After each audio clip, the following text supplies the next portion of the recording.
હાય friend, Har Har Mahadev, જય Dwarkadhish. First બ્લોગમાં તમારા બધાનું વેલકમ. અને સવાર સવાર આપણે નાઈ ધોઈને મસ્ત મજામાં ફ્રેશ થઈ ગયા છીએ. દુઃખજનક વાત એ છે કે છે ને આપણો બાટલો પૂરો થઈ ગયો છે.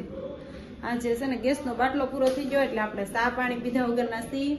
અને અત્યારમાં આપણે નાસ્તો કરવાનો છે. ચા પાણી તો 2 ટાઈમ તો જોવે. શું કેવું તમારું? સવારમાં ને રોંઢે આપણે ચા પીવા તો જોવે. એટલે કાંઈ નહીં, અત્યારમાં આપણે ચા પીધા વગરના રહેવું. અને યુવી નાસ્તો લાવ્યો છે તો આપણે નાસ્તો કરી લઈએ. જો હું લાવ્યો યુ ખમણ ને પાત્રા. તો હાલો કાંઈ નહીં, હસ્તે ભાખરી તો બનશે નહીં, બાટલા ભાઈ વીયા ગયા છે એટલે જો નાસ્તો લઈએ વસ્તુ. હાલો નાસ્તો કરી લઈએ. ચાલો આવી જાઓ નાસ્તો કરવા માટે.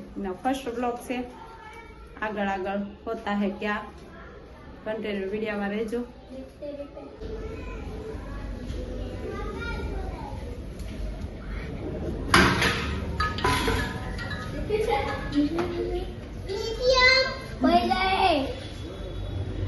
તો ફેમિલી આપણને બાટલો મળી ગયો છે, અમારા મકાન માલિક નો જ હતો તો લઈ આવ્યા છે. આપણે એને કીધું, પરેશે ફોન કર્યો હતો કે બાટલો હોય તો આપો એમ, તો એ કે લઈ જાવ છે.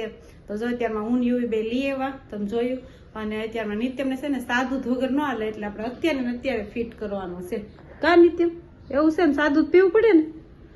નિત્યમ ઘડીક બહુ રોયો, સા વગર ન હાલે તો મેં કીધું હાલો સાદું થઈને પીવું જ પડશે. એટલે આપણે બાટલો અત્યારમાં ફિટ કરી દઈએ. મળી ગયો છે બાટલો. હા રવિવાર છે કા નિત્યમ. તો ફેમિલી જો આપણો બાટલો ફિટ થઈ ગયો ને ચા બને છે.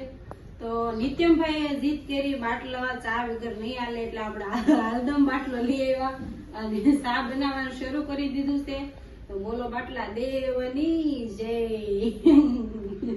કાની થયું એવું થયું ને, અત્યારે જીદ કરી લાવો જ પેલો બોલો તો આપણું થઈ ગયું કામ રેડી.